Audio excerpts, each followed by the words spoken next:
right, it is 1 o'clock. I hope the speakers are all here.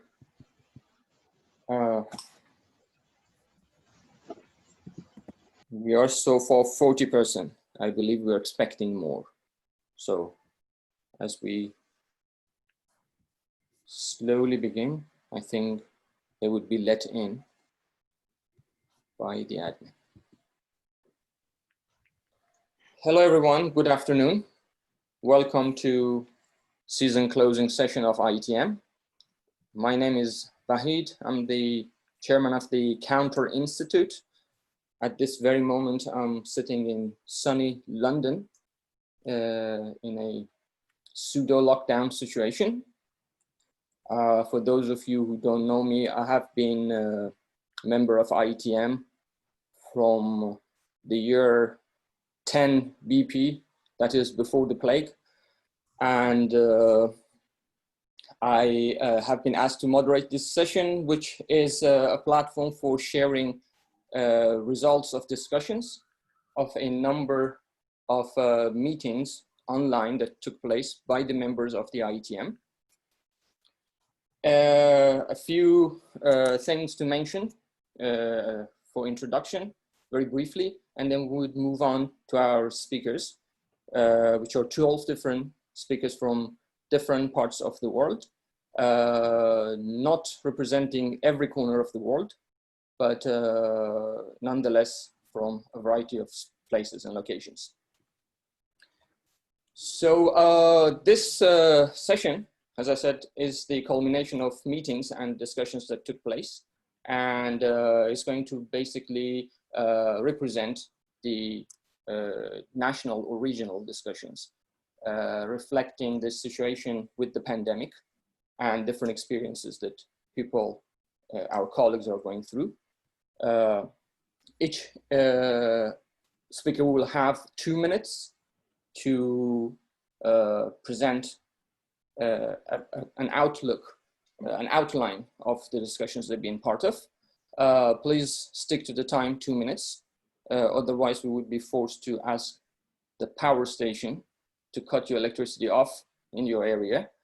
And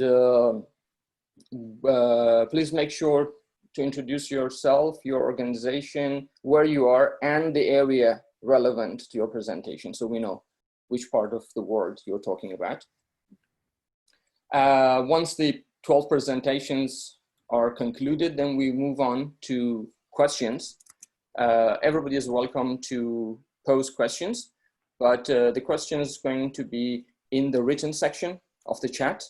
We collect those and I would read the questions. So Victor, Francesca, and I are collecting your questions, and hopefully we'll have enough time to go through all the questions and have variation of answers from the speakers relevant to their own locations and previous discussions that they had. A few housekeeping issues, as the guideline for moderation asks for. Please be concise with your questions when you're asking, and so it could be basically read out rather than reformulated. So short, clear, concise questions. For the speakers, please take into consideration that not everybody is English speaker, so speak slowly and with accessible accents if possible, and refrain from using obscurest vernacular jargon, and there is also, for people in need of access, those who are short of hearing, the caption option up there. You can click and the caption would appear on your screen. There might be members or participants in this meeting from parts of the world that are not represented among the speakers. So it would be good to hear please bring to my attention if there's someone from other places. As I said, the speakers would mention where they are and which regions their presentation would concern. So let's move on to the speakers. We're going in alphabetical order. So let's begin with Barbara. Is Barbara here? Hi. Hello. Hi, everyone. My name is Barbara Pocek, and I am based in Ljubljana, Slovenia, where I work for Glej Theatre. And for this particular session, because as you may know, Slovenia is a very small country, we don't have that many IETM members, and we all know each other and communicate with each other regularly. The idea was to kind of expand a little bit to the region as well. So the 3 meetings I was moderating were focused on the Central and East European region. And through the 3 sessions, we had people joining in from Croatia, Bulgaria, Romania, Czech Republic, Hungary, Kosovo, and Poland. I hope I remembered all of them. Maybe I forgot someone. And so I can't really give an overview of a country because the realities are very different within the region. The one thing that we kind of, we had 3 meetings, and I think in the first meeting, what happened was just the pure happiness and appreciation of the fact that there is a network out there and there are people out there that you can talk to and share to whatever experiences you were having in your own environment and your own solitude. So I think, although we had the agenda set for the first session, we just focused basically on connecting to each other and just sharing experiences of what it feels like to be in an isolation, what the fear and paranoia levels are. And I think at that point, it was clear that a lot of topics are really just too early to be discussed on any stage. But then for the second meeting, we had a guest, which was from Slovenian European desk. It was Mateja Lazar that joined us and kind of brought into the session a perspective of what is happening on the EU level and on the policy level, and what we should be maybe thinking about when the epidemic ends and when the isolation period ends and when we're actually re-entering communication in public life. And from this, we came to a conclusion that that what is common to most of our countries is the lack of dialogue with the governments, especially concerning what is happening with the Corona investment funds and other tools that European Commission, financial tools that the European Commission is implementing to help the sector, and the fact that most of us didn't know what is happening with this in our own countries. So we kind of used the last session to basically discuss if there are options, if there are strategies to use the network for a sort of a pressure group, and what we can do with this to gain more information and to get more access to this funding. Thank you very much. That was precisely on time. So could we please move on to Bruno, please? Bruno here. Yeah. Bruno Costa. Yeah. Hi, everybody. Thank you, Vahid. I'm Bruno from Bússola, Portugal. I will tell you a bit about Iberia Peninsula, so Portugal and Spain. So in the beginning, I moderate with Filipa Francisco meetings in Portugal and Tony Gonzalez that cannot join today meetings in Spain. So the first meetings was more or less a session to share concerns, doubts about the people in each country, sharing information about local support or local funds for the COVID emergency. In Portugal, we organized 2 meetings, and the first one we can go a bit further about methodologies that we can learn from today. What about the digital? What can we move for our future methodologies from what we are learning during this emergency? And what is our new reality? but we realized that Portugal and Spain are so close countries. So we in Portugal only have physical borders with Spain, and normally we don't have a close connection. So we decided to join for a meeting together. And this meeting was more or less what Barbara says. We understand that mostly of the people don't know a lot what the governments are doing, and don't have information about the funds, don't know what happenings with the European Commission ideas. And we just try to share information about both countries and try to put in the mind possibilities to try to work together first, because we are close, then biggest mobility. We also put the mobility in the table of the discussion, but we realize that it's too early to tell about it because we don't know about the future. The meetings were stopped 1 month ago. So nowadays we have more information that the borders are starting opening. Only the highlands in Portugal and Spain have quarantined. The continental area no, but everything is quite new, lots of rules and almost 2 minutes. And right. Thank you very much. Next is Clara. Is Clara here? Yes, hi. Hi, please go ahead. Hi, so I'm just going to put a timer. The members based, so I'm Clara, I'm based in the UK. I'm here in my capacity as a freelance producer, but I also work for Mayor of London's culture team. We had a couple of meetings with the UK membership. They were quite early on, so in May and very early June.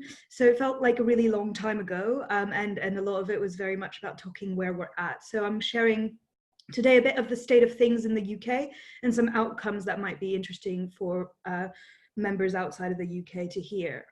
So the government has just announced that the kind of lockdown, as we call it, is coming to an end on the 4th of July. So lots of things will reopen from the 4th of July onwards in the UK. But there's no clear regulations. No one's taking the lead within culture and leisure industries. And this is where a network like IETM would be very useful to kind of help the UK sector to make sense of how to deal with reopening in the best of ways. The theatres might not be reopening right away, for different reasons, because it's hard to respect distancing rules, but also the government has set up a system to fight unemployment, which is called furloughing, in which they ask organizations to not make their staff redundant, to keep them on, but the government will pay for their salary, but the staff cannot work, which means that in order to survive, many theatres, if they can't open properly, will continue this furloughing scheme until the end of October with government and not have any staff to prep the 2021 season. Yeah, which is a very strange circumstance. I'll stop there. Oh, yeah, it was 2 minutes. I've got more to say, but later. Very nice. Thank you very much. Can we move on to Christina, please? Hi, my name is Cristina. I'm based in Italy. I'm in charge of international activities for Marche Teatro, and I'm one of the founders of Living, both IETM members. As you know, Italy was very badly hit by the corona crisis. When we had the meeting, we discussed a lot of implications about audience, digital, EU support, mobility, reopening. But I'd like to say here 3 particular points that I think is useful for the discussion. First, in Italy, for the first time, creative workers were included in the safety valves to support them. But we suffer from a lack of data about who they are, how we work, and how the actual system of producing culture works. So even if this was positive, the support was jeopardized, and there was a lot of invisible creative workers who were left off.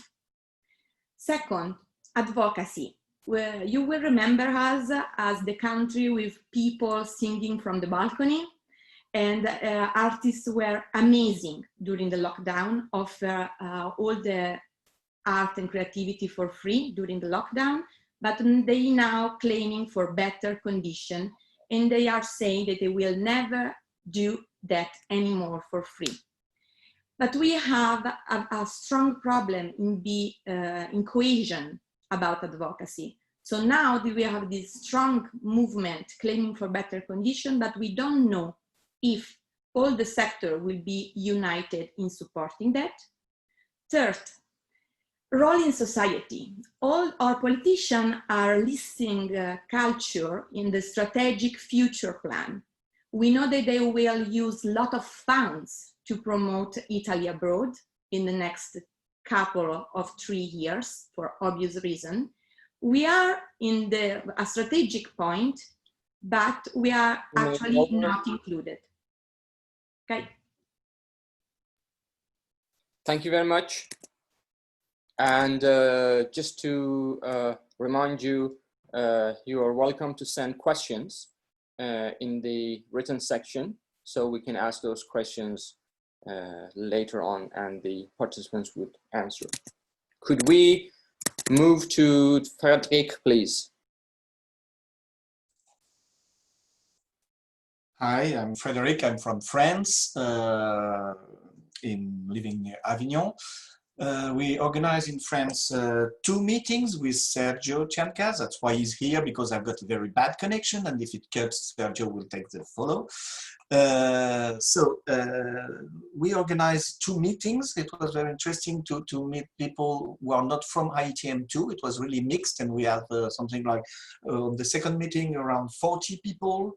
And on the 40 people, 19 weren't from IETM. So we try to extend the network and to share the questions. Everything was, of course, around the international. We turned it on the international way, and really the reflections was how we can imagine to work internationally after this crisis. And the second part was how rewires links with our ecosystem. So with the public, with the artists, and how we can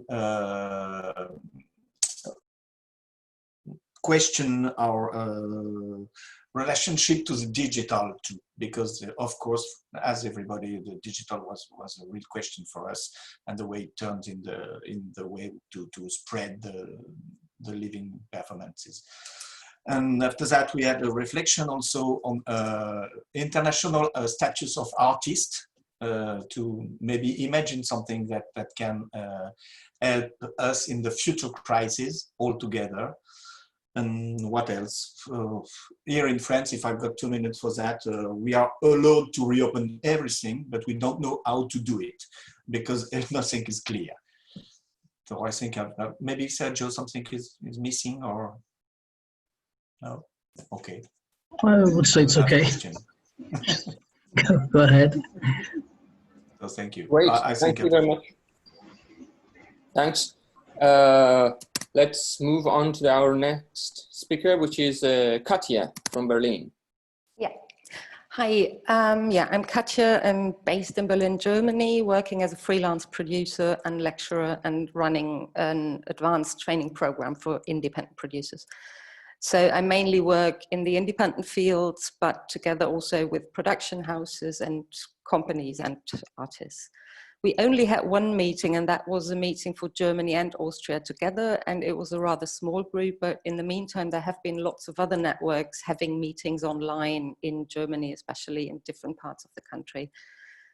The general situation here, I'd say, well, we have a federal republic, so we have 16 different regulations for everything that's happening now, which is a bit of a mess, but we are opening again, like theaters are opening again in the next season, but also like strict regulations, very few audience members can attend.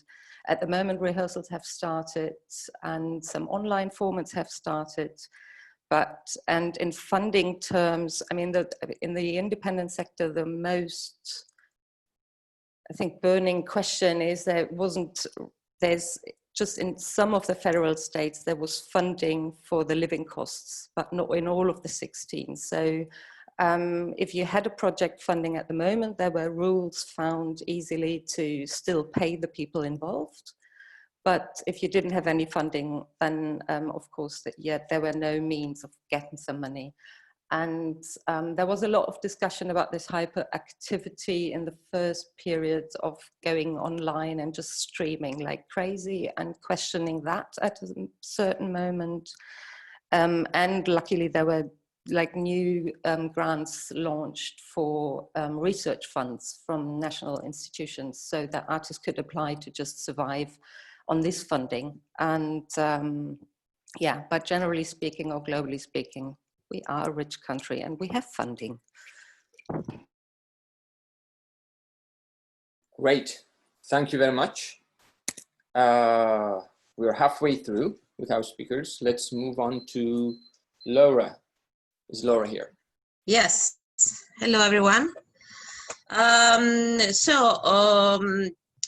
live in New York for many, many years. I'm the head of the Italian Theatre Company and of the Italian Theatre Festival. We had a meeting with the Canada chapter, let's call it this way, in April, which is really centuries ago. So it was all a big cloud. We were like mostly hugging virtually each other. That was what we were doing.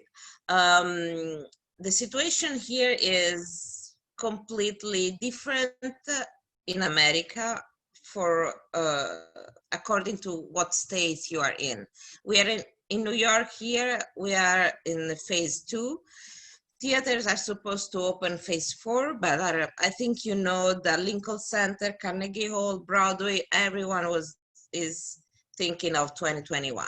So there is there are a lot of small theaters, what we call off is 99 seats, that are thinking of opening as soon as they have the green light, but who knows.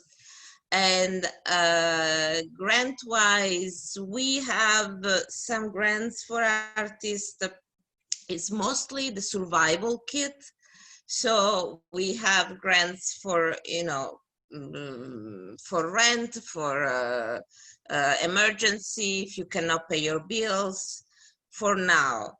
That is what is happening now. There is a group that is called the League of Independent Theater that they are trying to take the license for some outdoor places. So as soon as it's possible to do shows, they have this place and they are going to invite the companies to do shows. But beside that, again, it's completely different. The main government, let's say the federal government, you know who is in charge. So culture is not really something that is considered. So for now, this is the situation. And I wish I had more beautiful news. I know that in Canada, when we had the meeting, they have more grants. But besides that, I don't know anything else. Great. Thank you very much. And next is Pippa. Is Pippa here? Thank you, Vahid. Hi, everyone. My name is Pippa Bailey. I am coming to you from Wongoland, which is the Aboriginal name for the part of Sydney that I live and work on. And I am an independent producer, but I'm currently producing a social change festival. We have had 3 meetings of the Australian members and some people who have regularly attended IETM meetings. And I think of course, COVID has really reinforced the fact that we're a very long way away. So in some ways, I think it's probably more useful to do as others have done and talk a little bit about the local situation. We have 5 states and 2 territories in Australia, and our borders between these are shut, as well as the country being shut. So this has quite a big impact, particularly as artists travel between the states. the government package for jobs, JobKeeper and Job Seeker, they're called, has not really been available to independent artists at all. They're announcing in July whether they will have, that they may be able to get some of that funding, but it will all be closed in September. We've entered the first recession as a country for 28 years. So that is really quite significant. Obviously, we've done very well in terms of lockdown. We've only had 102 deaths and only 7,000 people have got the disease. But the government has been really aggressively fighting the arts. And the latest is that they've announced that university humanities courses are all being tiered, and they are going to become the most expensive courses. And so this is really the last kind of sword in the neck for the arts. I'd also just like to say that in the region, there's another disease that is absolutely wrecking the southeast of Asia, which is dengue fever. And of course, mosquitoes don't know anything about lockdown. So it's interesting to kind of notice what else is happening in our part of the world. Great. Thank you very much. So the next speaker would be Rachel. Hi there, I'm Rachel Feuchtwang. I'm from a company called Schweigman in the Netherlands. And I'm talking to you from a very large warehouse where we're in production with our new production. So we are managing to work. If you hear a lot of very loud noise, that's because they're doing a run through right now. There in the Netherlands, we've had 2 meetings with the international IETM members. It wasn't a huge turnout, I have to say, because the Netherlands, as some of you may know, is a highly networked place. And so there are network meetings happening left, right and centre all of the time. It's a very small country and we know how to find each other relatively easily. So I think we spend a lot of time talking about what we can do with each other, and we want to start talking a bit more about how we can do international work with each other. In the terms of the COVID situation, we had a lockdown that went into action on the 12th of March, and from the 1st of June there was a fairly considerable opening up. I wouldn't say we're in full opening up right now, but we've had no deaths in the last couple of days, and restaurants, bars, etc., schools are all open. Theatres are also open, although they have a limitation on how many people can be in there. But we've just heard yesterday that as of 1st of July, there's no limitation anymore. The theatres can open up, but they have to maintain a distance of 1.5 meters in between the chairs, which makes life extremely difficult for most traditional people or theatre makers who work inside auditoria. Outside, you can do stuff, but the Dutch typically have a very organised way of doing things. So you have national funding, and then you have local funding, and the local regional security has the kind of last say, and basically there are no events allowed until the 1st of September. There is funding available, but again, it's for the subsidised companies, and the ones who aren't subsidised are suffering the most because they've also had the most income loss. So there is a compensation, and the compensation is coming through. A lot of companies can survive, and there are also generic funding for income support and loss of income. Sorry, personnel and loss of income. But again, it's the long term which is the biggest headache. Right. Thank you very much. Again, remember to send questions if you have any, so we can ask those questions from the speakers. So the next is going to be Susanne. Hi everyone, I am Susanne Nielsen, and I am talking to you from Dansarena Nord. It's the dance center of Northern Norway, and I am now in my office at the Arctic Cultural Center in the northernmost part of Norway. We organized a meeting for the Nordic countries, and we had participants from Norway, Sweden, Denmark, and Finland. And this meeting was being executed sometime in April, which is also quite a long time ago. And I am not going to make myself an expert on all the Nordic countries at this moment, so I will just say something about Norway, and then we might have time to talk more about the other Nordic countries at a later point. there is, of course, still a worry here when performing artists can go back to touring. Reports are showing that performing artists have lost about half their income during the COVID situation, which is, of course, very, very serious. And we don't know as of today when there is a sign of any kind of normalization to this as well, even though we are also opening up, as has been mentioned in other countries. There are suggestions about raising the funding to the Norwegian Arts Council with 5 million euros. I think that is going to be decided upon today or tomorrow. And partly due to the COVID-19, the planned reform of the region has also been more or less cancelled. So one of the things that has happened is that we are still waiting for the strategy on performing arts that the Ministry of Culture was going to come with at a much earlier stage. So there are a lot of things that are kind of waiting for each other, that leaves us in between a lot of decisions, and also with an election coming up. I think we are, in Norway, we are really waiting for anyone to take decisions. But of course, financially, we are still one of the lucky countries, even though the support programs are not really handling the life and financial situation of artists in general. So that's something we still need to deal with in Norway. Great. Thank you very much. Remember to send questions. I'm slightly changing my tone from request to threat. So otherwise we have to close this meeting if you don't send questions. The next will be Tom. Is Tom here? Hi there. Hi, everyone. I'm Tom Creed. I'm a stage director working in theatre and opera. I'm speaking to you from Dublin in Ireland. And I'm in my studio. I'm not at home anymore. So we're able to move around a little bit. The situation in Ireland, like many of the other countries that we've heard from, we were in lockdown from mid-March.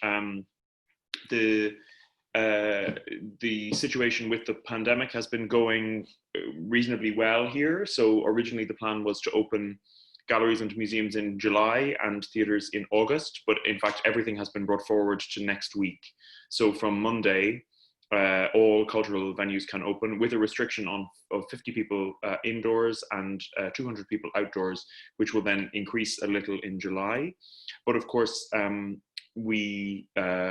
because there isn't work rehearsed, nothing will happen. And also because distancing is required, there's not yet a sense of how the performing arts will get back to work, or how venues will equip themselves for the changed working conditions.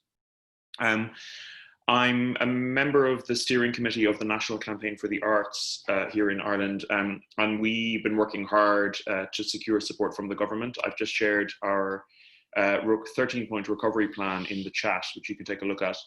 And last week we had the good news that the government had answered the first request, which was an immediate 20 million euro investment in the Arts Council, which is the estimated value of losses to the sector. Actually, you know, we are not out of the woods, but the government is responding.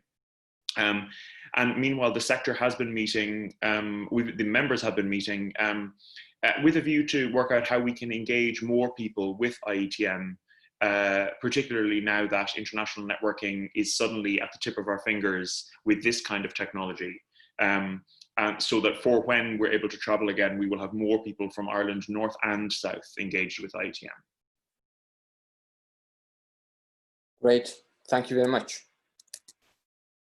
So last but not least, Zane, are you here?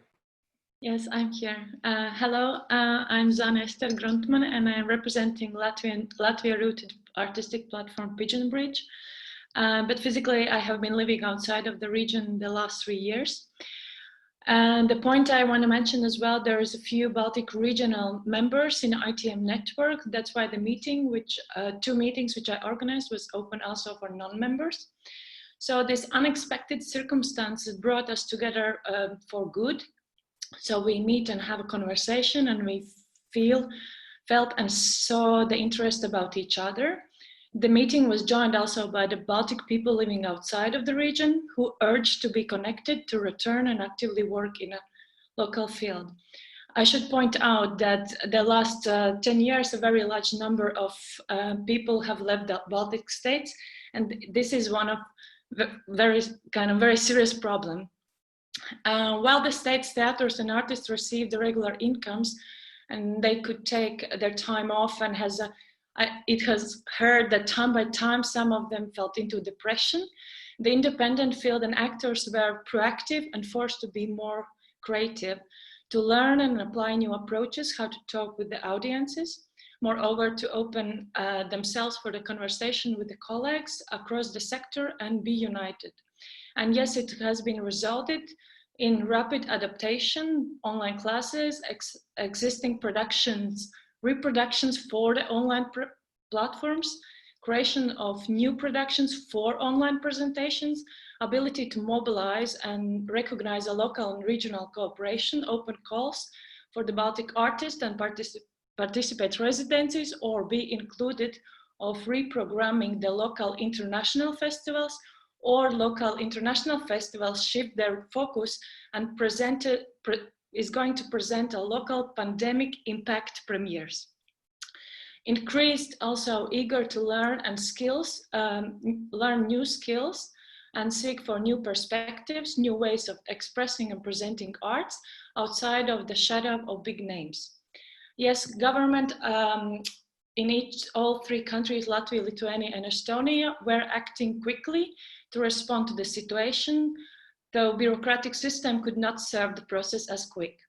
In conclusion, we did talk about Baltic identity as such. We didn't have it, and that we are very different. And we did open the conversation, do we and how we could empower regional visibility in the international performing art ecosystem, and how to find a positive way to attract Baltics as a diverse region. As the eager to collaborate with each other is increasing even stronger from generations to generations. Thank you. Thank you very much. That's great. So thank you everyone for your presentations. And we can just move on with the question if there is any. Just for the audience, I want to echo a few points that we had thought in our preparation that would be vital to focus, and they were implicit in the presentations. So on the one hand is the rise of nationalism and national withdrawal, and how that affects the programming and funding of the arts. Point number 2, the importance of networking for the sector. 3, ways of networking in the digital times and remaining international. And the 4 point, examples of artistic ideas and projects that has been responding to the current situation. So this would be also the points for discussions as we go on. There is one question from Laura, and I also myself have a question that I would like to ask first, and that is related to the governmental programs that some of you have mentioned. I would like to hear if there is something similar to that in other places that has not been mentioned in your presentation, and how does it work in practice actually? For example, Clara mentioned the furlough scheme, the so-called job retention scheme in the UK, or people was talking about the keeper and seekers program. One very important point in the UK is that if you're on furlough, you will not be able to take any other jobs in that period of time, which, given the already frugal payments in the arts, and also it's 80% of whatever it was, it could be very little amount of money. I don't know if you experience anything like that. And also I have a question for Susanne, and that is again about the same topic, but more specifically, how does it work with the Scandinavian welfare system? So basically anybody, for example, in Denmark has the so-called dagpenge, but beside that kind of support, what kind of support governments are offering for the sector? Am I answering that now? Yes, you can go ahead and answer that. It's a very, very difficult question to answer because the rules in each country are different, and I'm not too sure about the details in the other countries. But in regards to Norway, which I think is a bit similar, at least to Denmark, is that if you're a freelancer, you are most likely not a part of the public welfare system unless you have made a kind of insurance. So if you have been in a financial situation where you have made that kind of social security insurance, then you can have support from day one. Otherwise, you will not have it. And due to the COVID crisis, where a lot of people signed up as without work, they had a lot of papers to deal with. So it has been taking quite a long time for people to have their applications treated and to get the reply and to get whatever money they were going to have back. So a lot of people that were applying for some public support in March and April could not expect to get anything before at the earliest of June. So you would have 2 months of waiting for the whole system kind of to be reproduced to deal with independent workers in general, not only artists. So that has been a huge, like, systemic problem, I think, in many places. Thank you very much. I would like to hear from other countries if there is such experiences, but just a quick point, please send your questions to the public chat room, so also Victor and Francesca can see them and we can go through them. Anyone else respond to that question? I just wanted to build on what Susanne was talking about with regards to freelancers and the lack of support, because there's similar problems in the UK, and the crisis has really put a light on a problem that has existed for a long time, which is the precarity of freelancers and the fact that all the salaried people rely on the precarity of the artists in order for the system as is to work. So there's two responses to this situation that I wanted to flag up. One of them is the Freelancers Task Force. I'll put links after I've spoken. The Freelancers Task Force is being organized. It's led by a few organizations, and the idea is that it's quite a lot. I think it's lots of organizations have come together. They're each funding one freelancer to create this task force and kind of investing in a freelancer, even though many of these organizations are strapped for cash. So and I'll put a link so you can read up about it. And another initiative is Freelancers Make Theatre Work, which is a social media campaign, which is about shouting loud and clear about the importance of freelancers and how reliant the theatre system in the UK is, but I think that would apply to the wider art sector. So feel free to have a look at those two different approaches and campaigns that are trying to use this opportunity to really address a systemic problem of the structure of the finances and the distribution of wealth in the theatre sector. Thank you very much. I just want to bring to participants' attention that some of the speakers have answered this question in the written section. If there isn't anyone else who wants to respond to this. I would like. Yeah. I would also like. Sure. Okay. Who were first? Zane, go on.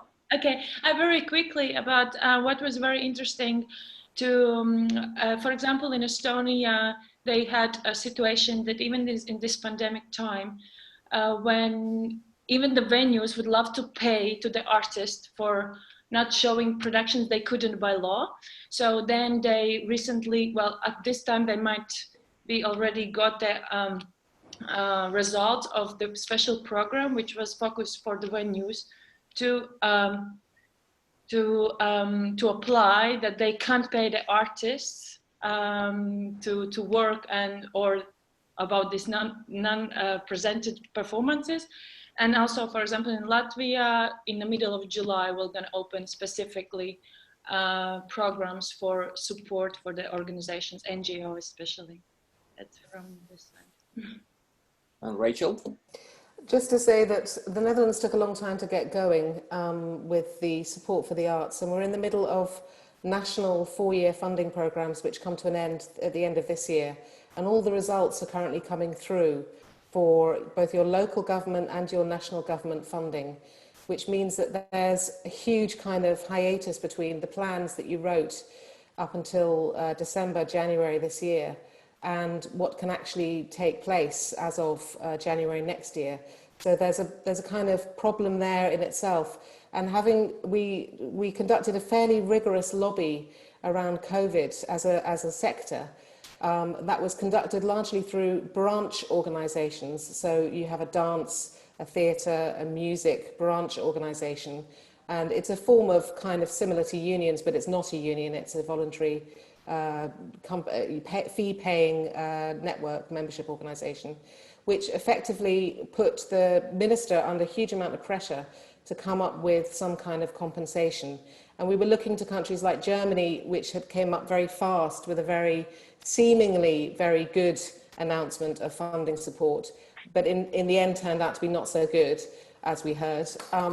And finally, under a huge amount of pressure, including television, radio, etc., social media pressure from everyone, the minister announced a package of 300 million, which is substantial, but it doesn't cover a tenth of the damage.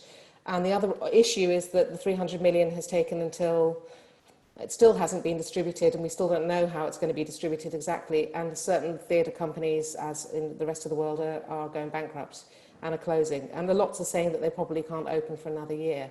So while I wouldn't say that we are in a bad position, because I think the Netherlands as a small and rich country has actually done quite well for its arts sector at the moment, it is so precarious. So we don't know yet. We are able to open up, but like I said earlier, it's very difficult to know how. Plus the relationship between local and national is extremely complicated and very tense. Thank you very much. Just want to move on to a question from Laura. She's just asking everybody, what is the thinking in your areas or your countries about international exchange and international festivals? As in, for example, in US, she thinks that there wouldn't be anything this year for sure. What is it like for you? Anyone? Yeah, sorry, I don't want to go again, but there are international festivals beginning to take place here. So as of September, international festivals, the Dutch Theatre Festival will start. It has some international guests. I've just confirmed for my own company, a gig in France at the end of this year. So we'll see how it goes. It's not a conventional theatre production. It's an installation for 14 people, and it's pretty much corona-proof. But it is going to take place in a theatre building. So there is a sense that as of maybe September, October, some small corona versions of either existing productions or new productions can take place. Plus there has been from the private sector quite a lot of announcements of funding, which then got taken up so quickly that they had to close them down again. But that was for small amounts of money to support artists, individual artists, and not subsidised artists, creating new pieces of work that wouldn't necessarily respond to the corona crisis, but that could at least be performed within the corona crisis. So that has led to some small-scale work already being performed, and some international. But again, it's all the kind of installation-based or small-scale work that can travel easily, or more easily at any rate. Thank you very much. Dave, also just, if I can, because we've had, Ljubljana just had its first international festival happening last week. It was happening outside.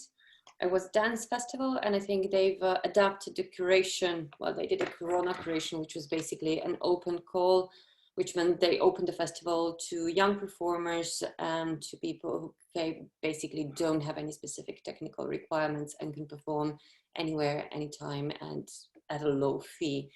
But it was in a way still great because I think it really showed that people were really hungry for some sort of international exposure, for things started happening again. And it was completely full. All the shows were full. All the audience was really great. But I think this will be the reality, that nobody will dare to curate any bigger pieces or any more complicated things for quite a while. Because even now, while they were doing this, like the situations on the borders were changing constantly. So, and there's no security you can have in terms of if you want to book someone to come in 2 and 3 months and you make the contract and you pay the contract, or you have to pay for the shipping, there's no one who's going to secure that if the borders close again. So in this case, you basically lose everything. So I think in this terms, it'll be, I think the things that can travel and adapt really ad hoc will have a huge benefit in this regard, and to still work internationally. Thank you very much. Anyone else responding to this? Yeah, may I hear? Please go ahead. Yeah, because I just heard that, for example, the Basel Festival in Switzerland, which is going to happen like end of August, is going to happen. It's an international festival, but the big question there, of course, is also, well, at the moment they can program and plan with the European companies, but with no company outside Europe. So this is like the tricky situation, I think, for those who start doing international program in Europe at the moment. That's, yeah, because of quarantine regulations and not being able to travel, or the situation in another country where it's still too bad. So I think this is, to me, that was also kind of like an odd observation to say, okay, it's kind of closing Europe again on another level, which makes it even weirder. Well, in France, maybe if I can, sorry, in France, it's difficult now. We don't know yet what will be reopened, but for example, the Avignon Festival turned in a week of art in October, and there will be lots of performances from abroad, and I think some African performances. But on the other way, I've got on my side a contract with Ukraine for August, and they just turn it out and say, no, okay, we don't have no subside now in Ukraine for performance from abroad of Ukraine. So this is really fearing, because everybody will turn on his own economy and artistic economy, and this is what I redo, because yes, if anybody will try, and any country will try to survive in his own economy, and I'm really afraid that we cannot reopen soon to the international tour. Great. Thank you very much. There are 2 more questions from Anita Clark and Victor, and if there is one last response to this. I just wanted to come in if possible. I'm not sure, just on the festivals thing, Vahid, if that's okay. Sure, go ahead. So we have a 14-day quarantine in place in Ireland. I run one of the 6 strategically funded festivals in Ireland, which is Carlow Arts Festival, and I'm in weekly meetings with my colleagues, including Dublin Theatre Festival and Dublin Dance Festival, and so there's no plans currently for international work. And I think as we are an island, there's also quite a push to see if we can close our borders, frankly, you know, from one side, and then obviously a real push like there is economically all over for things to reopen. So nobody that I'm aware of is planning for any international work to come to Ireland this year. I'm hosting a conversation with the Arts Council next week, which is about programming in a socially distanced world, because I personally believe that that's going to be with us for a while. So there may be examples. Tom, I saw you put your hand up there. You probably do know of an example of something international happening in Ireland, but certainly we have a 14-day quarantine at the moment, and anyone coming into the country, you know, who can afford to put people in 14 days of quarantine before they perform. That's the situation we're in right now. Just to jump in on that though, Joe, there is talk this week in Ireland in the news that actually it will be recommended that the quarantine is ended next week from the beginning of July. Yeah, that's the airline industries who are really pushing for that. I mean, and the tourism industry, which are richer than the arts. But it's interesting. Like this week, I put my first international travel for meetings in my diary for November, which is a meeting about a production which I'll make in Belgium in January. So it sort of feels like we will be, it feels like that's the schedule that many people are on. It was interesting, just as a piece of information, one of the things I'm doing this week is I'm part of an opera creation workshop that the Aix-en-Provence Festival is hosting online. And yesterday we had a conversation with Didier Sicard, who is the kind of French public health expert who was around during the AIDS crisis and has been advising government about various things. And his attitude as an epidemiologist is the most optimistic thing I've heard so far, which is that he thinks things will be really back to normal by the end of the year. And it was interesting to hear, just at this moment, to hear a much more optimistic view of things from someone who's really an expert, though obviously it's only one opinion. So it is interesting to see what happens after this wave. Whether I also saw someone on Twitter pointing out today that just because things are open, all that means is that there's room in the intensive care units for people, not that everything is fine. So I think there are many things to weigh up, but it's interesting in Ireland. No one had planned, as Joe said, to do any international work. But if everything changes next week and suddenly the quarantine is lifted, then maybe people will start thinking about that again. Thank you very much. I would like to move on to Anita Clark's question. She's asking, are there any examples in countries where the arts are being seen as critical part of wider economic recovery? And she's giving an example of the Scottish government's advisory group reported this week and have put forward an idea of national art force. Any one of the speakers would like to talk about that point? I can jump in really briefly. I'll try not to speak too much. In Ireland, with the announcement last week, there has been some talk about that. I think, the announcement of culture actually has come before subsidy for restaurants or subsidy for tourism or other sectors. Whether it's just talk from the government, we don't know. Whether it's just trying to get the cultural sector to be quiet. But it was interesting. There was a report which I'll share in the chat that the Arts Council published at the end of last week, which is their proposal for the recovery and the kind of money that's needed. And that included a report from a public health expert that talked about culture as intrinsic to well-being and as intrinsic to kind of all of the other ways that we're going to get out of this. So it was interesting to see the Arts Council really using that well-being argument. And also, I guess, using a statistic that the recession in the cultural sector in Ireland will be 3 times as bad as the recession in the economy as a whole. So I'll share information on those reports in the chat just now. Thank you very much. Anyone else from the speakers? Well, yeah, probably me. Yeah, Germany again. Germany calling. I'd say, well, there was a lot of talk about culture being relevant and important, but of course, not in economic terms, I'd say. It's still just a lot of talk about it. So there's kind of the idea of culture being, of course, part of society and important to society, but not, I mean, I still have the impression that it's, as it was before, a lot of necessity to justify that art as labor still going on, and that it's not a hobby. Great, thank you very much. Can I just make a short? Sure, please, Bruno, go on, and then Susanne.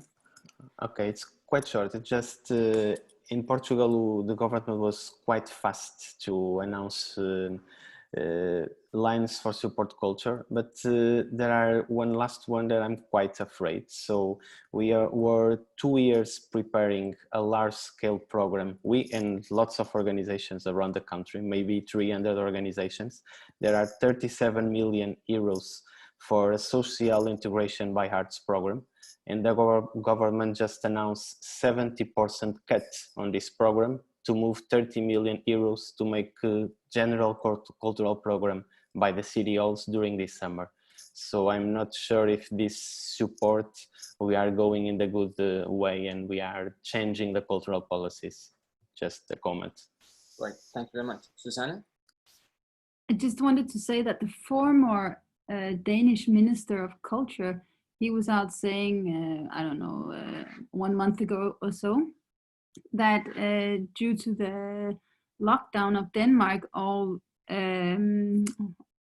the industries had been locked down, and in order to secure things going back to normal, the most efficient way would actually to support the arts, because the arts industry use a lot of different other industries and experts in their work. So if you really wanted to get the national economic situation up and running, you should focus on the arts. I think, you know, he's not into any kind of position now, but I appreciated his point of view. Thank you very much. Vahid? Yes.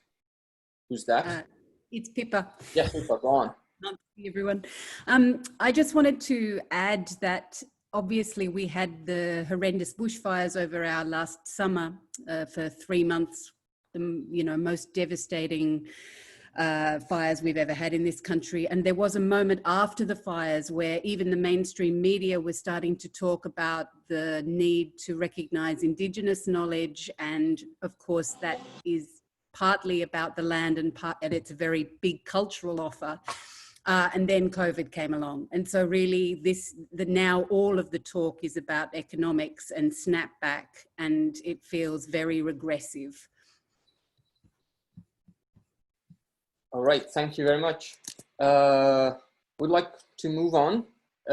So Victor was wondering if you guys could talk about the issues related to national withdrawal and how that affects for our sector to remain international, and also given the financial implications of the pandemic, how that would affect the funding and so and the supports for international mobility and so on.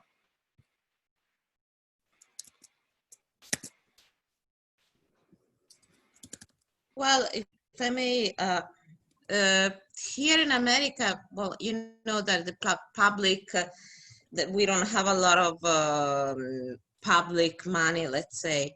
But one thing that I'm noticing is that there is a will to continue with international collaboration. Some grants that are for international collaboration are up.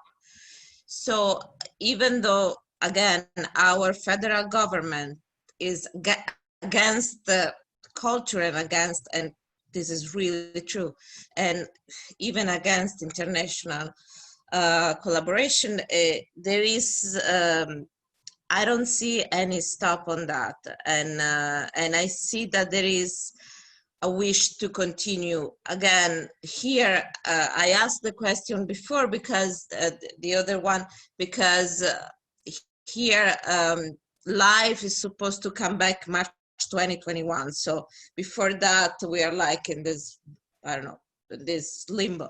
But yeah, at least I see that there is a will to continue. Anyone else? Yeah, here in France, we during the meeting we had the reflection about the quarantine, and we said there's one of the problem, of course, is this 14 days. If you go on tour internationally and you've got to wait 14 days before performing even for a week, and come back and you've got to wait 14 days to work again. It's about 1 month without working. And we try to have a discussion with the government on this special point and to ask if there's something that can be made to help us. And of course, organizing our tour differently, this is evident. But we also must imagine how we can, for an independent artist, imagine to say him, okay, you've got to stop working 14 days and 14 days. So 1 month at all. Great, thank you very much. Anyone else? Yeah, I would like to also speak, because we have a really weird situation where also we had a collision of COVID, transacting the collision of getting on the same day when we got the quarantine, also the really right-wing politics. So the COVID situation now is like the least of the problems here, because I think there is a lot of pressure happening on the arts, and especially independent arts. And we've got a very political situation where we're basically being told that what we do is worthless, and that we should regress back to more nationally valuable ways of making art and producing value for the people. There have been protests happening in Slovenia for weeks already. Every Tuesday there have been a protest for the cultural sector, and every Friday there have been general protests. But there's a lot of hate speech, and a lot of hate speech is being directed straight at the arts. And this week I've heard also something that is really scary, because usually we are used to the fact that when we get a new government, they're basically changing everyone who are on the position, but they've used to leave the arts sector alone in a way. But now we're having a real wave of like all the major people that are working progressively in bigger institutions are being cut off from their positions. On the basic that what they do is not relevant. It's not nationally relevant. And usually these are people that are working really internationally. So the only value now is what is becoming what is relevant nationally. The ministry has basically ordered the people that work there to stay silent on all the international conferences, on all the talks they're having within the EU. The policy is now to just stay silent, not comment, and not really, work what they were supposed to work for. So I think what will happen here in the next few years in terms of working internationally, it will really, really regress in a lot of ways, and will make it very difficult for the artists and the cultural workers from these parts to actually maintain the level that they've been desperately trying to achieve for the past 10 years. I just want to add a little thing, a little point from the UK is that while government is not at all placing the arts as part of the recovery, I think artists, and especially some quite progressive buildings, are asking what can be their role within recovery and socially with their local communities. So an organization that's had a lot of visibility around that is, I believe, Slung Low, and also the Battersea Arts Centre, for example, have just announced that they're, going to work with local schools to get things out to the children between now and September until the schools open. And these are two tiny examples, but there are quite a lot of theatre buildings asking themselves, what is our civic role in the current space right now, and how can we work with our local communities as artists, but also as citizens and as community buildings. Thank you very much. I'm just figuring out this is a bit of a challenge to talk and listen and read and juggle, and at the same time somebody started cutting the grass out there. Anyway, if I miss a question, please bring it to my attention again. I don't want to be rude. Could I just try and tie a few strands together? Because again, similar to you, Vahid, reading through the various questions that have been asked earlier on, someone said something about local and global, and is that not an opportunity in the arts to rethink that? And I agree with that. And I think that in the Netherlands, similar to what Clara just said in the UK, there have been a lot of initiatives of groups going out to work with local communities and schools to try and either offer space, but in a more kind of interesting way, perhaps to generate new projects and programs together. I think what the biggest issue to do with it is actually what was said earlier on by Barbara, that there is a tendency to reduce our thinking to nationalist ideas, and borders are closing down. It means that we have to rethink what we want to be possible and how we want to work internationally, not just what. And certainly the group that I hosted in the Netherlands with the IETM members, which was then expanded a little to non-IETM members, we've started a Slack group. I don't know if anyone knows Slack, but it's like an alternative to WhatsApp. It hasn't generated a huge amount of energy yet, partly because I haven't been able to inject much energy into it myself, but when it started with a kind of manifesto, which was going to be 10 points of how we want to work internationally, but it very quickly got to about 38. So we're going to have to regroup it slightly. And in the midst of all that, the Black Lives Matter National Expressions International came up, which has had a massive impact in the Netherlands. And on top of that, there was another Me Too explosion in the theatre sector in a big theatre company in the Netherlands. So all of the student bodies are now saying we don't want our generation to be generation lost or generation COVID, and we want to be able to work safely. So everything is happening on a national level within our own very small borders. And at the same time, we're all trying to think of how we're going to work with our European and non-European neighbours. So there's a hell of a lot to chew on at the moment. And I think that can be a really exciting time, but it also can be a kind of paralysing time. And there's also a sense of wanting to use the time where we can't work in theatres because of the restrictions to maybe seriously rethink how we do it all. And that would be my biggest kind of plea or kind of, how do you put it, kind of sticking up my hand and saying, can we do that within IETM? Can we rethink how we want to work together? And do so in it, not just in a kind of what the restrictions are, but much more in a sort of fundamental way about how to work in a more healthy way with each other. Great, thank you very much. I would like to move on to some perspectives from areas that were not represented by our speakers. So there is Artur from Armenia who would like to contribute. Artur, are you still there? Artur Gokasian. All right, while we wait for Artur to reappear, what about Lutz?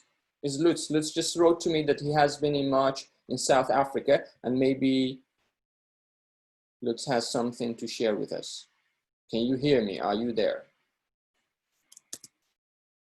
Well, yes. I'm here.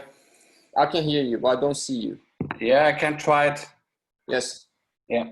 You're in San Francisco. Go on. Ah, it's a fake. Yeah, I was in South Africa, and it's a bigger group of German people that has been transported to Johannesburg, and we have a big matching with a lot of different kind of artists. I know mostly something about my colleague. It's close to Cape Town, and they are really struggling, and in a way they're hoping that it will be getting better, because it changed a little bit with the lockdown. It's not so strict like I think it started 20th of March or 27th of March. So they couldn't really go out, they couldn't really do anything, and they really tried to digitalize their projects. That was the beginning.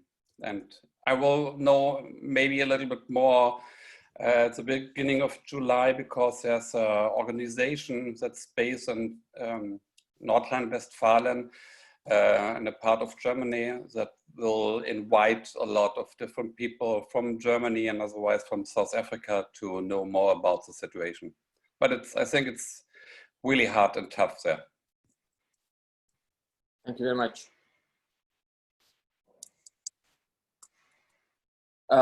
Is Arthur here by any chance?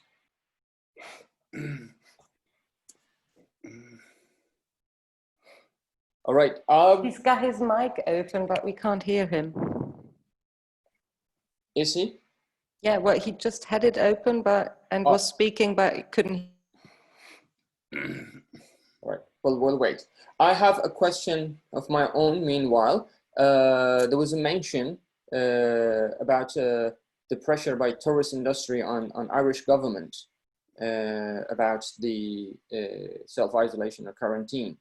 I also can report that in the UK, there has been such pressure by the hospitality industry, as well as on the issue of social distancing.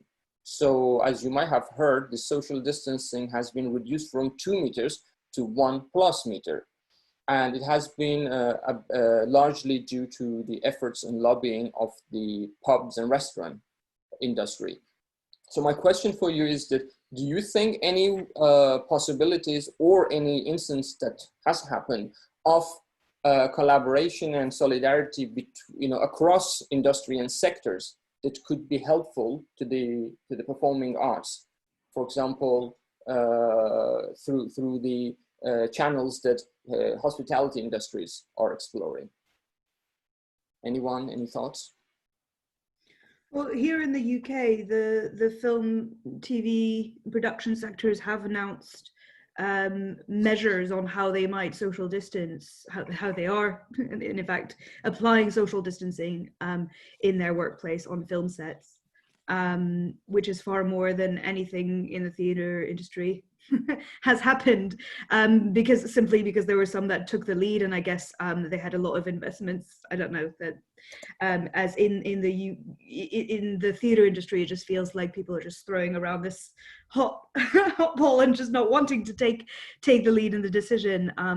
So that's quite interesting. But yeah, it is available. I can put a link to some TV and industry, cinema industry regulations that might be useful for people. Anyone else on that point? It's an interesting point. Here in New York, well, actually, so here in film and TV, they started again with the, safe rules, but they started again. California, they resume activities. What is interesting here, so the outdoor events are allowed, and soon, I think it will be around August, it will be allowed also theater. Right now, restaurants, they can open outside. One of the problems that we have is that we have equity, as I don't know if you are familiar with equity, which is are the unions for actors in theater, and they put out 4 rules which are absurd. So before talking with any other industry, we have to talk with our industry and ask equity or do things outside equity. So with actors that don't belong to the union. Otherwise, one of the rules, just to make you understanding, is about a test that they know they wrote in the rule. We know that this test doesn't exist yet, but we like to have that test before you go back to the theater. So that is but it's a very interesting point, and I would love, I am going to explore it and report back. Great, thank you very much. Christina, you wanted to say something? Yes, as you can imagine, Italy is very touristic, and we will understand the real impact on an economic basis after summer, because we're gonna really lose a huge part of the national income. But also culture and tourism here are totally connected. We are also under the same ministry. The ministry is cultural heritage and tourism. So we are part of some of a plan, and they are thinking about putting a huge amount of money for the next couple of years about promotion of Italy, incoming of people, export of tourism, culture things. But just yesterday, that was a meeting at the ministry where the cultural sector asked to be not considered only as a touristic tool. That's really the huge risk here, that we have just part of the, we are the entertainment part for the tourist or the very heritage part of the tourism. I can see a synergy, and I personally think that we need to create synergies between festival, local communities. We're having huge conversation on how, what it means to promote the countryside or little town. We have many in beautiful places, and you can use culture and tourists together to promote this kind of activities and program. But the risk on the other side is that we become only a tool for that. Thank you very much. Frederick, you want to say something? Yeah, in France, you can travel in a TGV or in a plane, seated near people for 2 or 3 hours without problem, but you cannot see a performance. You cannot go in the theater and stay seated near people. So we still have a distance in the venue. We don't know how long it will be. And the other thing is, for example, we are really frightened because we open very fast and very quickly. And we are really frightened in some part of the country of this famous second wave. You know, for example, in my region, Occitanie, the R0, the circulation of the virus, was from 0.53 2 weeks ago, is now 1.51. So we are waiting, and we hope we will be able to have a beginning of season in September, October, but we don't know yet. Great. Anyone else? Okay, I would like to move on to Stefan Noel from Hong Kong. Stefan, can you hear me? I can hear you. Yes, you get 2 minutes. Thank you. Go on. You have something to say. I will need much less than that. So good afternoon, good morning, good evening, everybody. I am collaborating with some colleagues, Yoko Nishiyama, Susanne Daly, and Anna Okuda.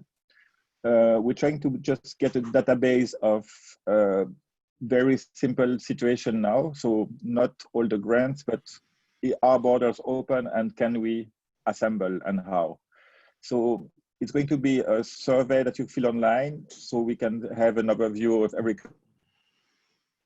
country. It's quite simple, should not be a lot of time. We're about to release it, and we're looking for volunteers who want to spend 5 minutes updating us on the situation in their country.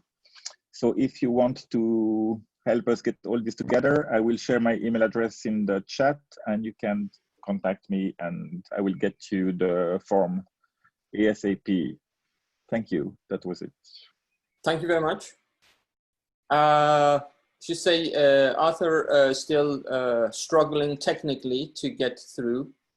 Can I just comment on this survey maybe? Because Sorry? I know, I mean, can I just comment on the survey?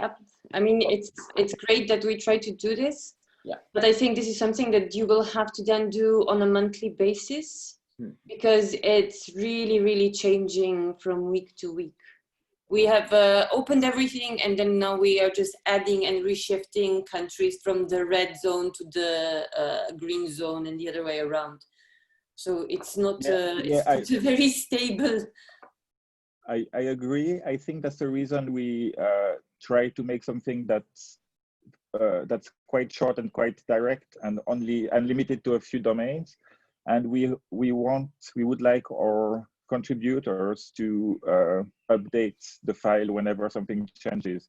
So I'm not looking to have 20 people reporting on Slovenia, but if you say I report on Slovenia, then when something changes, you just go into the spreadsheet and say, okay, now it's only 1 meter, or now we close everything. So it's quality over quantity, I guess. Right. But yes, of course, it's always changing. It's just going to be like this for a bit. While we're waiting for Arthur to come back, I was just wondering if the speakers would like to talk about the fourth point, examples of artistic ideas and projects and innovations that you have been coming across.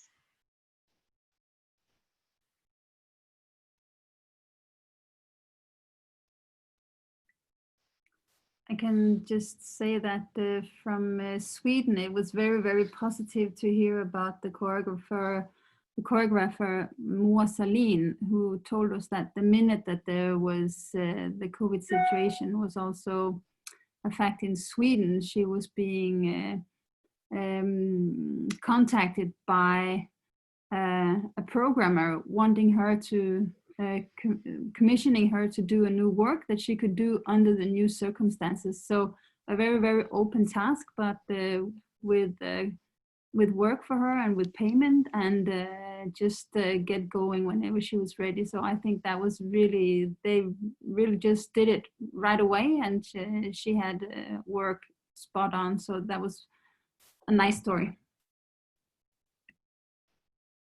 Thanks. Anyone else from? Yeah, Katja here, probably. Thank you. Yeah, it's just like, especially in the independent sector, because I think there's a different approach anyway, as opposed to like city theatres where you have audience and like the normal format only. But there were lots of people starting to work together with people from the game industries to try to explore a little bit more other ways of like the coexistence of audience and performers, so that there could be not only the streaming and sending the arts to someone who's watching it, but finding ways to be in contact with audience. I think that was one of the big issues that was worked on here from many different companies and backgrounds. Here in the US, there was a boom of online theater in any form that you can think of, or from doing it just you know, with audience watching to having audience participating. So it's been a lot. It's still a lot. I don't know. I mean, some things are very interesting, and there are so many I cannot even give you an example. And some are like less interesting, but there is a lot of exploring this new medium. And I think something is going to stay after, even though, you know, live theater is not going to be replaced, but something is going to stay. And there are, I don't know if it's still online, but I'll put it in the chat. Something that if you can watch it. I could share example. For example, in Estonia, they actually in the beginning of this year, there were a company Electron.art who already got funding from which was from the performing art sector, but funding to work especially with the performance in a digital presenting digitally. And so I will share the link. So basically, actually the pandemic time arrived, and they were the first festival in Estonia who went online and connected with audiences. And we discussed a lot about digital performing art as a new form of that it should be studied, it should be developed, how to connect with audience, even from a point of view that if you put in online, how, for example, critiques could write critique about it, because normally in Baltics, theater critics is not used to write about digital artworks as performances. So that was one thing what we discussed, that digital art, performing art is like a new form and a form of performances, At the same time, we also discussed about that even venues, there's an opportunity to expand the programming, as that's how wide audience you can connect with, and how you can program the venues and your program with combining live performances and digital performances. So it's about new ways of working. Thank you very much, Zane. Anyone else on this point? Yeah, sorry, just a quickie. Right. There are some. Rachel and then Pippa. And then also I've noticed that Pippa has sent a comment about tourism. I know she cares about the environment dearly, so I would like to hear about that too. Please go on, Rachel. Just to say that there's such an incredible wealth of experience and practice in digital arts that has been going on across the world, literally for the last, I don't know, 40 years almost. So I think it would be a shame if we suddenly tried to reinvent the wheel here. And there's been loads and loads of good interactive stuff and very poor interactive stuff. But I think what's more useful is to kind of catch up on the really good stuff that's going on, or what you think is good. I was just trying to look up quickly something that a friend of mine in Toronto had recommended, which I didn't in fact manage to take part in, but was an interesting example, which I'll try and find. In terms of innovative practices around COVID stuff, there are various companies here in the Netherlands who are building containers on top of each other in the shape of a kind of Jacobean theatre, and then building sort of windows into them so that you effectively are in a kind of peep show looking in to where the performers are, entirely protected, which is kind of interesting. It's an interesting concept for them, and theoretically you could allow other people to use that after you finished using your containers. But of course you then have to find a space to leave your containers in, plus you have no roof, so you, as anyone who makes site-specific theatre knows, you have a major problem with the weather. So there are some stuff going on, but it seems to be fairly kind of spasmodic. It's not particularly structural at the moment. Thank you very much. Pippa? Yeah, I was going to say almost exactly the same thing as Rachel about the fact that there's been digital art for a long time and a lot of dramaturgy in that space.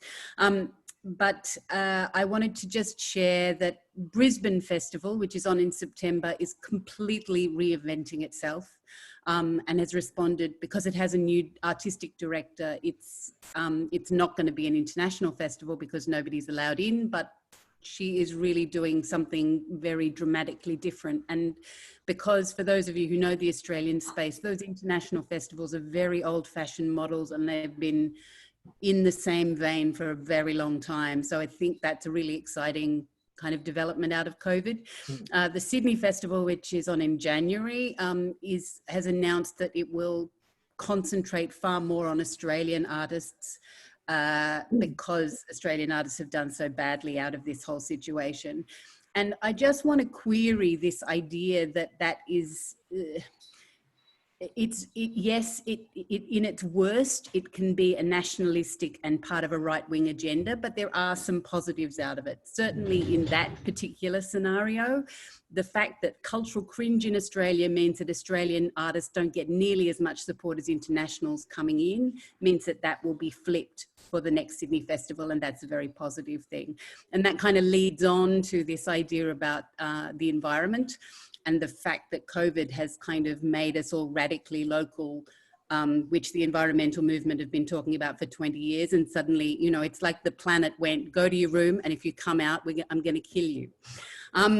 So in a way, there's something interesting about then analysing this whole push towards the marriage of arts and tourism, which of course, so much of the money doesn't go anywhere near the artists. It's flying around the planet is really bad for us, etc., etc. So yeah, that was just that point. Great, thank you very much. Update from Armenia. Arthur couldn't get through, but I've encouraged him to write something, so that might appear. And then also Seper from the Islamic Republic of Iran was organizing an online festival. I've asked him if he could just come contribute, but he couldn't do that either, but he has just now posted the link, so you are able to look at that one. And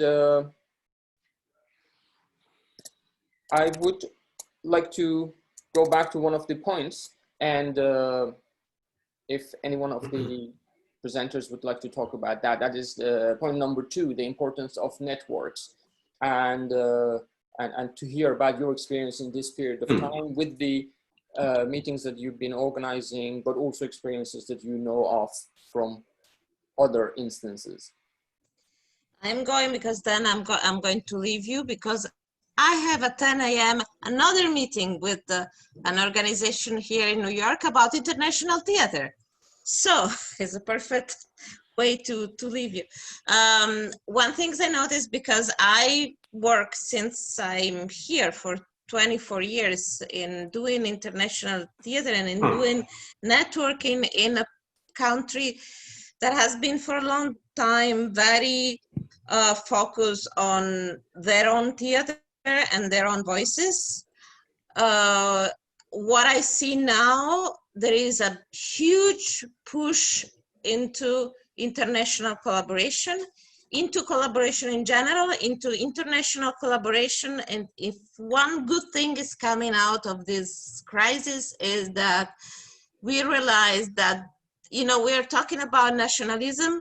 We are realizing that focusing on our own country, even though I know that the political situation may be that one, but the COVID crisis gave us this push, almost like saying you cannot be within your boundaries, within your limits. So it's very interesting how everyone is opening up because of the online, and there is really this push into the world. So and with that, I am going to leave you. Thank you so much. It's so great to be part of IETM, even though I'm in America. So most of the time I cannot be there. Just want to say that because of the timing, you know, if you have noticed, I am like a little bit like this because it's very early in the morning. And for me, I woke up, but I'm not sure I woke up really. So you're welcome. Thank you very much. Thank you very much, and be in touch. And I hope that we can have all this information in another format, so I can, you know, we can go through everything that has been written. Thank you, thank you, thank you. And I'll see you somewhere. Bye. Anyone else? I can speak briefly about this. I just had a point about the digital work as well. There's some interesting possibilities also now in terms of co-commissioning, I think, in terms of sharing digital work. I know if Joe is still there, I think Carlo Arts Festival, Joe's Festival, co-commissioned work with Cork Midsummer Festival in Ireland recently. And Cork also commissioned with La Jolla Playhouse in San Diego. And I think that, you know, given the way that online projects are hosted, there's potentially a way of people working together on these digital projects, you know, to share work in a way that might not be possible actually physically moving projects. I think the other point that I think that's interesting to think about is the Hey on Why Literary Festival this year went online, and they reached 500,000 people. And of course, a literary festival is quite suitable for an online presentation. But it's an interesting question for a festival like that to think, how do you go back from that, having suddenly reached 500,000 people in one go? So I think those are just sort of two short points. In terms of networks, I think I just spent a week last week. Seper also was there on an atelier for solidarity run by the Festival Academy, where there were 60 colleagues from 40 countries really talking about this question about how do we work together internationally and globally in this time. And I think this question of a kind of networks as solidarity as much as a kind of a practical thing. So, you know, a lot of our networking is around co-production or touring or things, but actually the idea of networks being there for us to reach out to in crisis and to share a little bit like we're doing here, you know, something about the antidote to the kind of loneliness of working in the performing arts in our own contexts, where actually there are people all over Europe and all over the world having the same experiences as us. And for me, there's something more and more about the value of these networks, about being places where we can connect and work through the situations in which we find ourselves. And actually, that's something that certainly I have found over these last 3 months really possible because of these online platforms. And of course, you know, the experience of being in a bar somewhere in the middle of the night, you know, you can't quite capture that. But I feel like I've been connecting with international colleagues much more than I normally do in the last 3 months. And I think it's really important that we don't let that go. And that sort of we make structures where we can keep connecting, and where we you know, also can do that in a way which is ecologically more sound without having to travel halfway across the world to have these conversations. So I think there's huge potential in how we're working together. And also, I guess, to come back to something I said about the conversations we've been having in Ireland, you know, Ireland, Dublin hosted the IETM plenary in 2013, kind of right in the middle of the recession. And because, you know, there really wasn't funding, because everybody was broke, because there wasn't much travel funding in the Arts Council, there really wasn't a big increase in membership of IETM or in engagement with the network from Ireland, which often happens after plenary meetings in a country where a lot of people from that country stay engaged. And I think now it's an opportunity for us to re-engage people who may have gone to a plenary once or twice, or previously have been members but let the membership lapse because they couldn't afford the time or the money. And I think there's an opportunity for us to really broaden the kinds of people and the numbers of people who are engaging with and benefiting from the extraordinary potential of this networking. And, you know, that as a project that maybe we can look at in our own countries and in our own regions, but also maybe that could be coordinated a little bit through the office. I think it would be interesting to think about how we do that. Thank you very much. Anyone else on this point?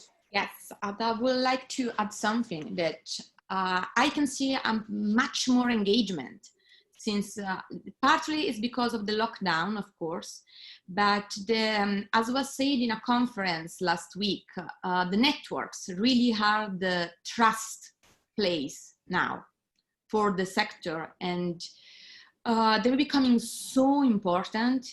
And I can see a lot of people engaging and participating and taking part. I think we need to, I totally quote Tom, it's a huge experience. We need to value that. We need to remind that mobility is not for granted, it's a privilege.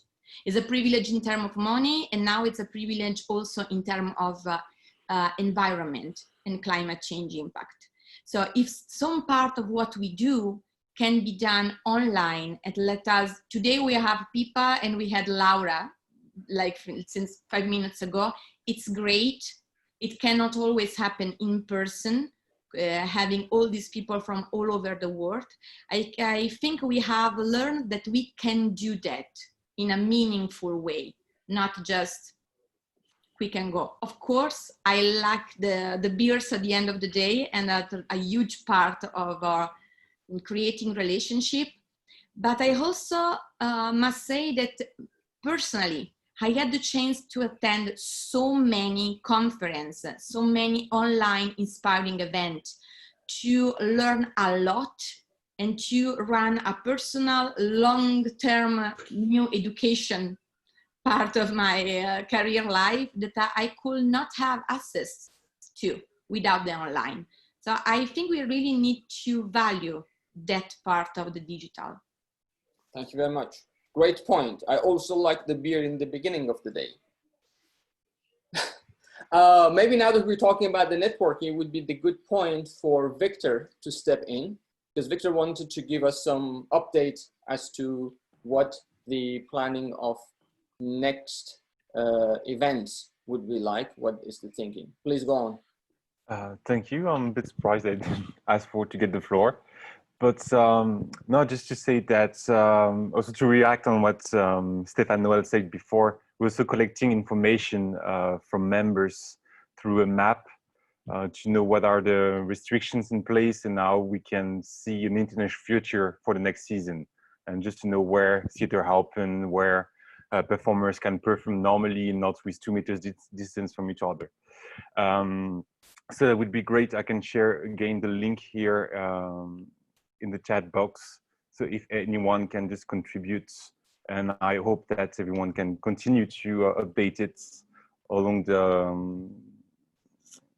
the restriction will be waived or changed. So I just ask for a second to do it to everyone. And for the rest of the year, indeed, we don't really know what will happen. We are also at IETM in big gray uncertain zone. And as much as we'd like to be able to gather and get a beer in the morning or in the evening with you, it's not so sure that we'll be able to do it this year. But we're reflecting indeed in ways of combining live and digital events. And so I think that indeed can become a model for the future, also to be able to connect more with areas of the world where we're not present, because most of our meetings are happening there in Europe. It's a lot to ask to people in Americas or Asia to travel every time to Europe. So that's also a new model that we have to reinvent with you, all the members. What indeed kind of interaction and what kind of network do we want to build? And should it be national, local, regional, continental, or really global? That's an open question. And I just wanted to say so that we call this session season closing, but IETM is not closing. There will be people in the office all over the summer. So if you have any idea of new ways of interacting, new formats for webinars, or any other crazy plan you think that IETM should engage in, really feel free to drop a mail to any one of us at the office. Also to board members, advisors members, there you have the contact on the IETM website. So we're here for the network. Great, thank you very much for the update. I have a question for the speakers, and I would like to know if this has been discussed in any of the meetings, and that is the question of privacy and data collection. I don't know what is the discussion in other countries, but like in the UK, for example, people would be tested for the temperature in certain places, going to pubs once they open in July, or even the staff who are returning from furlough schemes back to their jobs need to provide information to show that they're fit for work. And so has there been any discussions about these issues and what that would imply when the performing arts comes back? Yes, this is a big conversation that started in Australia. The government issued a Corona app so that they really wanted everybody to download. Only about 6 million of the 25 million did. But now there's been a little spike of cases in Victoria. There is now talk about wanting to know exactly what suburb and exactly who is sharing the virus. So I think because there are so few, relatively few cases in Australia, what we're seeing is this authoritarian government and emerging, and the level of, you know, we're a very rule-bound place, and so there's almost a push from the public to have more rules and to really out people and to use the data that's available to spy on each other, and it's really quite scary. Vahid, can I come in here? Yes, please. Someone earlier on mentioned something about Scotland being an interesting example of where artists are involved in national conversations, not just about the arts, but about the whole of the community of the society. Perhaps a role for IETM could be into kind of generating some kind of European-wide arts, I don't know, council. I don't mean a council that gives out money, but an arts and other sectors involved council of interesting thoughts and ideas that we could generate to rethink our whole way of operating with each other in the arts, but perhaps also beyond the arts. I mean, there's been talk about it in the Netherlands as well. There is a kind of academy of artists who are supposed to be government partners in discussions and conversations. It doesn't actually, I don't think it does very much, but it would be interesting to have a European-wide one.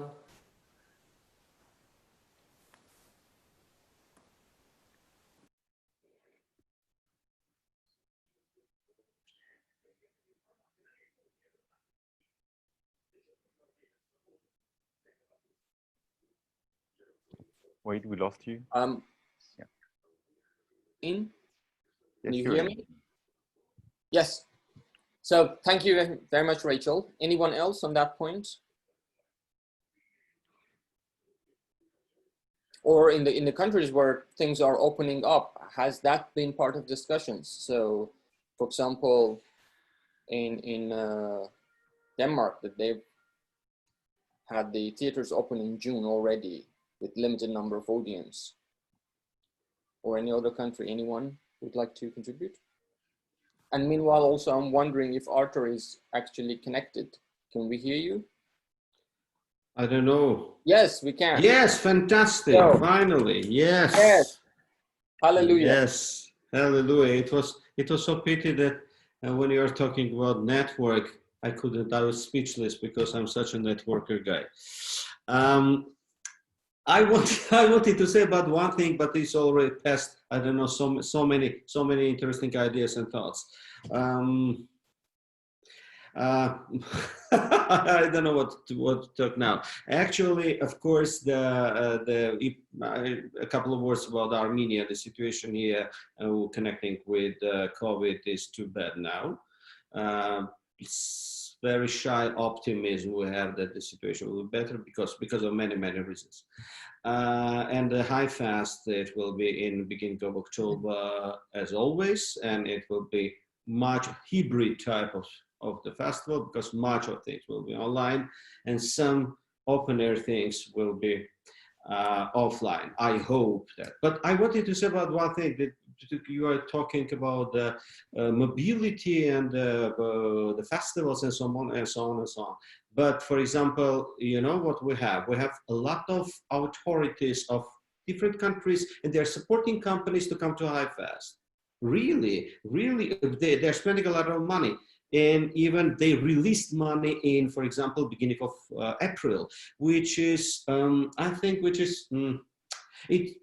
it's good challenge. And we do appreciate that they, in very bad COVID situation, thinking about autumn and thinking about that we can support, for example, our companies to present our culture, for example, in such a reliable festival like High Fest. But the borders are closed.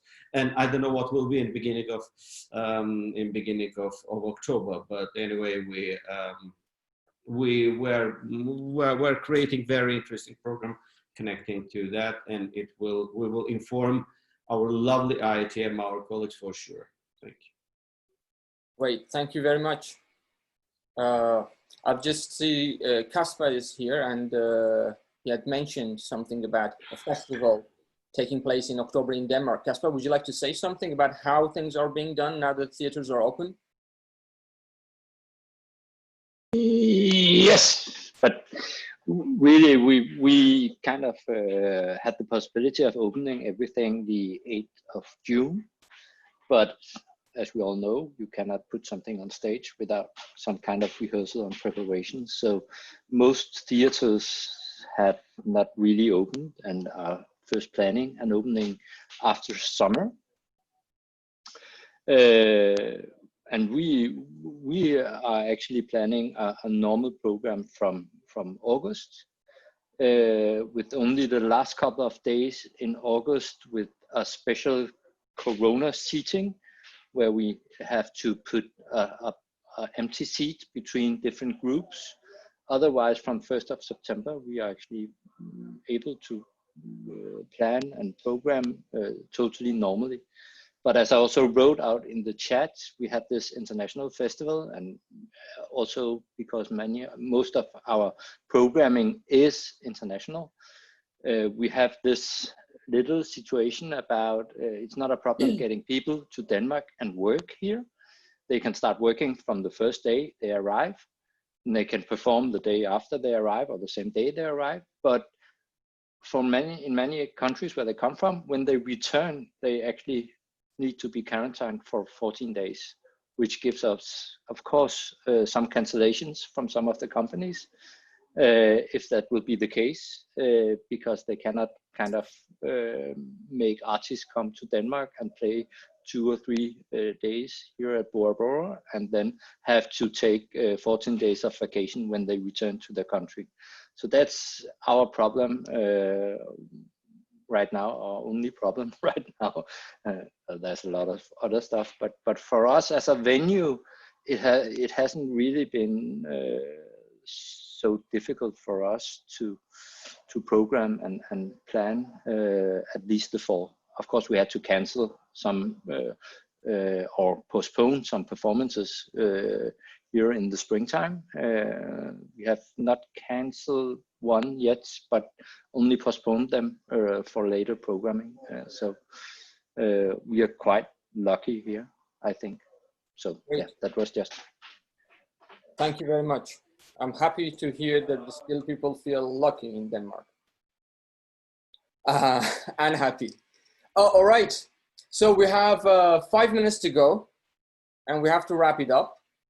And if there is any pressing issue, please, speakers, just you can get a minute or so.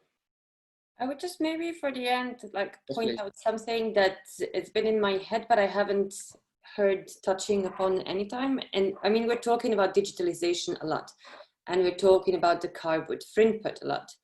And there's also a lot of carbon footprint with digitalization as well. And that also has a huge economic impact on other sectors.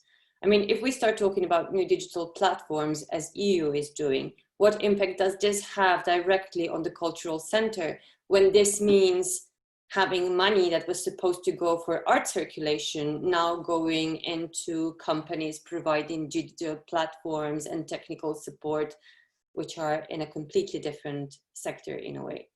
And this is a discussion that I've never, I mean, I was never a part of it and I haven't heard it anywhere, but I'm curious if it did happen at some point or if this is a topic that was touched up in some way, somewhere. Thank you very much. Anyone else among the speakers that would like to say something? That sounds great. We can actually finish ahead of time. And I have 30 seconds. I'm Adrian Dragoman from Romania, working Hello, for Adrian. Dramatic Theatre George Ciprian. What I'm trying to say, I'm coming for a period where communist was in my country. What I hear here, a lot of stuff, apparently some good, some not so good. The idea is, in some of the proposals coming from the EU, I find some seeds for a dangerous future.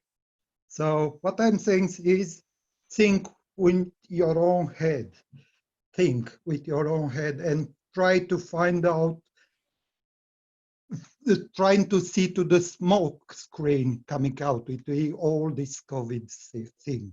That's all I want to say, because it's a lot of discussion. Everybody's saying different. But what I'm trying to say, try to see through all these smoke screens fire up in front of us. We need to keep together. All this digitalization is good, but it's bad at the same time if we carry on this kind of talking only about digitalization and not about art. Art means interaction between people. It means to put your soul, to make the other one seeing it, and interaction between us is important. We are social beings. Social mean personal interaction. Through the digitalization, we're going to lose some, and to push only towards this part, like the EU seems to. It's easy to say it. It's not that easy to do it, because we're going to lose some soul of the art. Okay, that's all I want to say. Sorry, I'm a bit emotional. Bye. That's all right. So thank you very much, everybody, for today. Thanks, speakers, for preparing and presenting. Thank you, IETM, for organizing this. And thank the rest of the participants for joining us today. I hope there has been enough input for you to take and carry on in whatever you're involved with in your countries and internationally whenever it comes to it. I personally am de-internationalizing myself, so it's a different concern. And it has been very nice to see some of your faces again, although digitally. Thank you very much. Have a great day. See you some sunny day somewhere. Bye.